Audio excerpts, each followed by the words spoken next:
இடஒதுக்கீடு எனது உரிமை.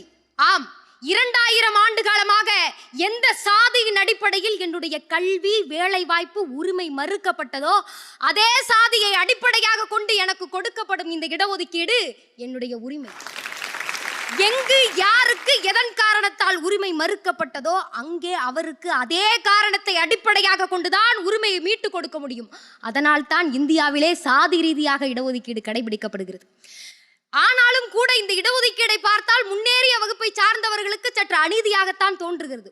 ஒரு முன்னேறிய வகுப்பை சார்ந்த ஒரு மாணவன் தன்னுடைய முகநூலிலே பதிவிடுகிறான், 84 மதிப்பெண் எடுத்த எனக்கு கிடைக்காத வேலை வாய்ப்பு 83 மதிப்பெண் எடுத்த பட்டியலினத்தவன் என்ற ஒற்றை காரணத்திற்காக அவனுக்கு கிடைக்கும் என்று சொன்னால் அங்கே என்னுடைய தகுதி மறுக்கப்படுகிறது, எனக்கு அநீதி இழைக்கப்படுகிறது என்று சொல்லுகிறார்.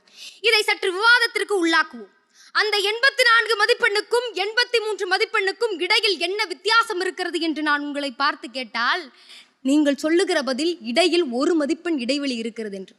ஆனால் என்னை பொறுத்த வரையில் அந்த இருவேறு மதிப்பெண்களுக்கு இடையிலும் 1 நூற்றாண்டு கால இடைவெளி இருக்கிறது.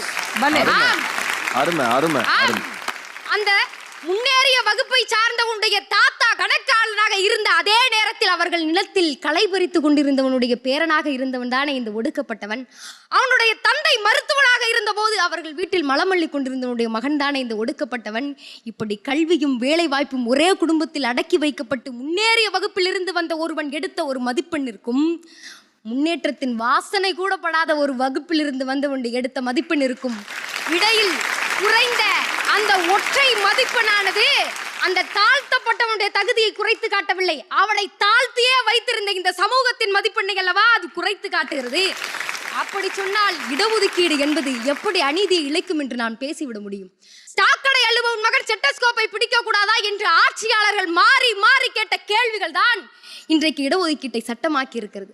அந்த சட்டம் தான் பல பிற்படுத்தப்பட்டவனை பட்டதாரியாக்கி இருக்கிறது. பல நூற்றாண்டுகளாக கல்விகள் மறுக்கப்பட்ட ஒருவனுக்கு அரசு வேலையை இன்றைக்கு அங்கீகரித்திருக்கிறது. தாழ்த்தப்பட்டவனின் குடும்பத்திலிருந்து குறைந்தபட்சம் 5 தலைமுறையாவது படித்த தலைமுறையாக மாறும் வரை இங்கே இடஒதுக்கீடு இருக்கும். அந்த இடஒதுக்கீட்டை தாழ்த்தப்பட்டவனின் சலுகையாக பார்க்காதீர்கள், உரிமையற்றவனுக்கு கொடுக்கும் உரிமையாக பாருங்கள், வாய்ப்பு மறுக்கப்பட்டவனுக்கு கொடுக்கும் நீதியாக பாருங்கள் என்று கூறி விடைபெறுகிறேன். நன்றி. அருமை அருமை அருமை.